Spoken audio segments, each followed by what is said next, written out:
Hey, I'd like to welcome you to another episode of Mission Matters. My name is Adam Torres, and if you'd like to apply to be a guest on the show, just head on over to missionmatters.com and click on Become a Guest to apply. All right, so today I have Sue MacArthur on the line. She's president over at Strategic Talent Management. Sue, welcome to the show. Thank you. Happy to be here. All right, Sue. So excited. For context for everybody that's listening to this, we're mid-December recording this. This will be live by the new year, and a lot of things on business owners' minds. And I'm excited to have Sue on the show today to talk more about, of course, her business, Strategic Talent Management, and really the great work she's doing over there for leaders and business owners and executives, but also some things that we should be thinking about as we enter the new year or start the new year, depending on when you listen to this episode. So great to have you on, Sue, but just to get us kicked off, we'll start this episode the way that we start them all with our Mission Matters Minute. So, Sue, we at Mission Matters, we amplify stories for entrepreneurs, executives, and experts. That's our mission. Sue, what mission matters to you? Well, at Strategic Talent Management, we solve people challenges, and that can be finding, hiring, developing, retaining exceptional talent that will sustain your organization's growth. That may be hiring and recruiting. This may be succession planning. Is junior capable of stepping up and continuing your legacy? Coaching and development, performance management, human resources consulting. So really our business centers around solving people challenges. That's awesome. Great having you on because as business owners and executives out there, we have challenges and we need help. So great to have you here. I guess just to get us kicked off, Sue. I mean, so what led you on this path, like to becoming president over at Strategic Talent Management? Like when did you get this passion? Well, I actually started my career thinking I was going to run resorts for a living, and got that education. Spent a year in that business and realized that I did not want to spend my life working while everyone else was playing. Yeah, now that you say that, Sue, I'm thinking about it, and I'm like, I'm going to run this place one day, and then you're like, everybody else is having, like, fun. I know, everybody's having a good time, and here I am.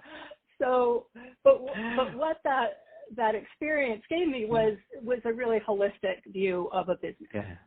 And what I found was most appealing to me was the people side of that business, the HR aspect. So that took my career in a different direction. And at some point, about 25 years ago, just through a series of networking experiences, I ran across Art Boulay, who is our CEO, who started Strategic Talent Management with his now retired partner. And we became friends, and over the years talked about we should work together. I had been in and out of recruiting and a lot of things that were related to his business.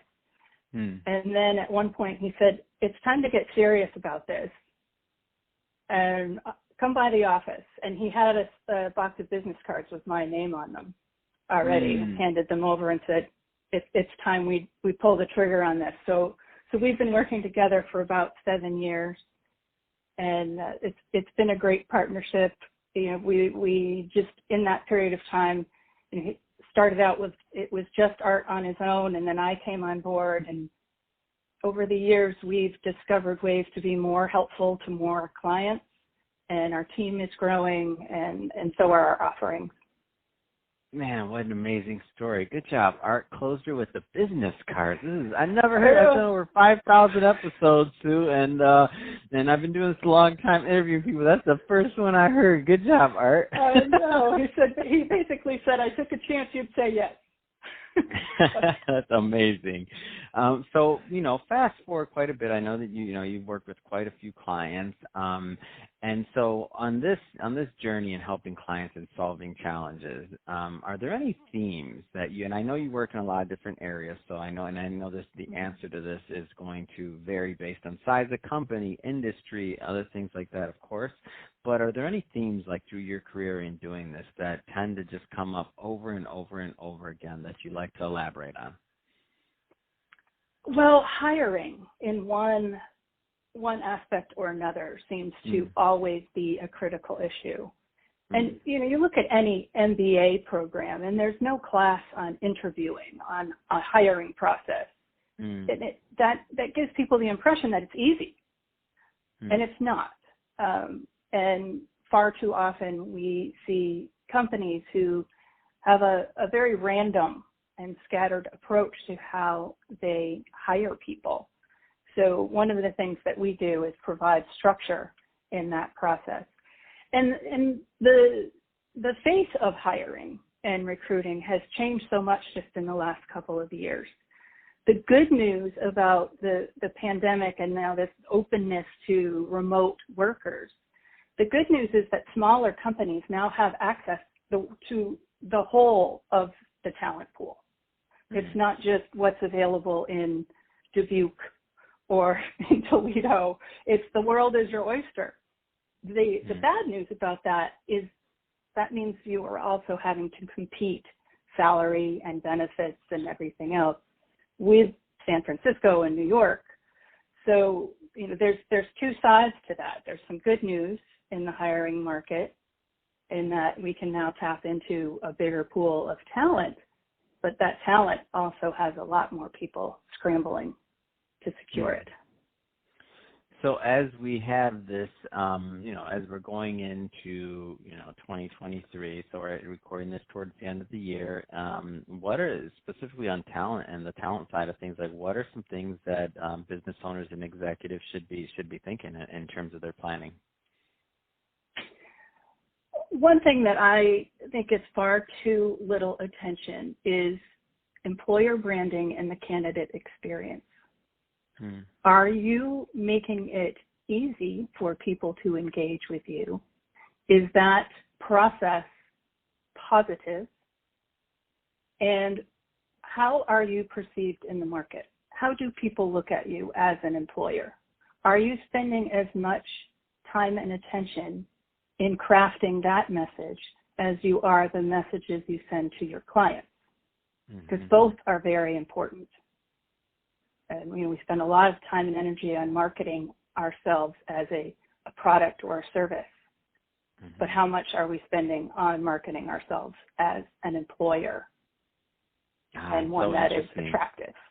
And that used to only be like, and maybe I'm wrong on this, correct me if I'm wrong, but to me, I think that used to be something that only like the big companies thought about at one point, right? Like you had to be on the Inc. whatever list or do this or that, and it's like best place to work or this or that. But now it's like for us small business owners that aren't doing that, it's not just enough for the employee to just have it like a check or like or a statement. Like if companies or if your potential candidate is if you're competing with another role and another company for that, I should say, for where they're going to be at, like top talent is going to many times going to who has a good external brand for the company as well, not just as a good place to work, but overall, like ratings, reviews, like all the things. It's all part of the equation now. Am I off on this, or?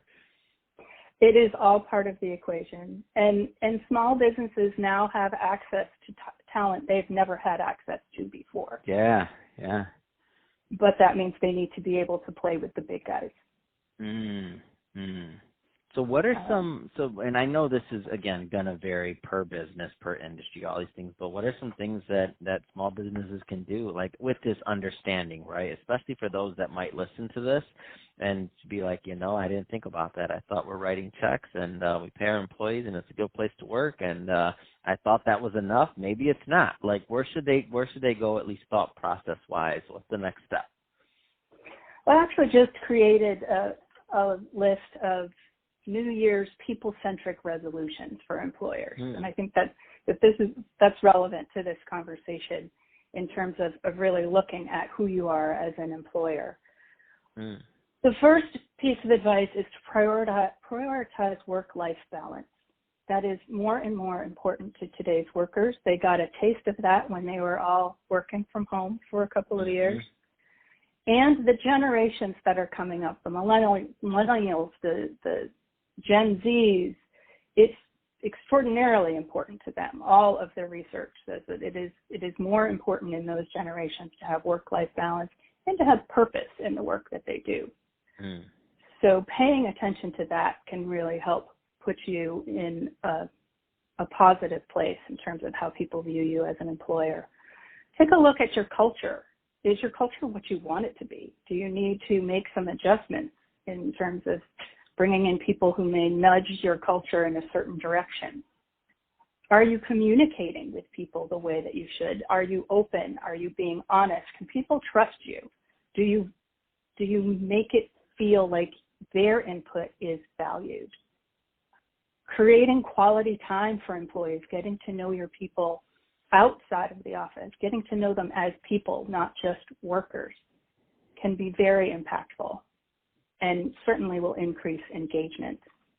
And reflect on that employee experience. Is it easy as a prospective employer to engage with you, to know what they're getting into? Are you making your expectations clear? When people come to work for you, are there going to be any surprises? So those are some of the things that I recommend people really pay attention to these days. And of course, there's always the review your salary structure, review your benefits and perks. Mm-hmm. Are you competitive in the market in those terms? Well, first off, I think it's a great tool and a great resource. And so you mentioned this is a list. Is this like an ebook, or is this can people find this somewhere? Is this on your website? I'm just curious on that piece, because I know there's some people driving in their car right now like, dang it, I want that list. Where's it at? Right. I can't stop and take notes. Right. So I just went over a few of them. There's a list of 10. Yep. Mm-hmm. It will be released as a video the first week of January, and also as an infographic that you can get on our website, which is strategictalentmgmt.com. And in that document, I recommend doing, everybody's heard of exit interviews. When was the last time you did a stay interview with any of your employees?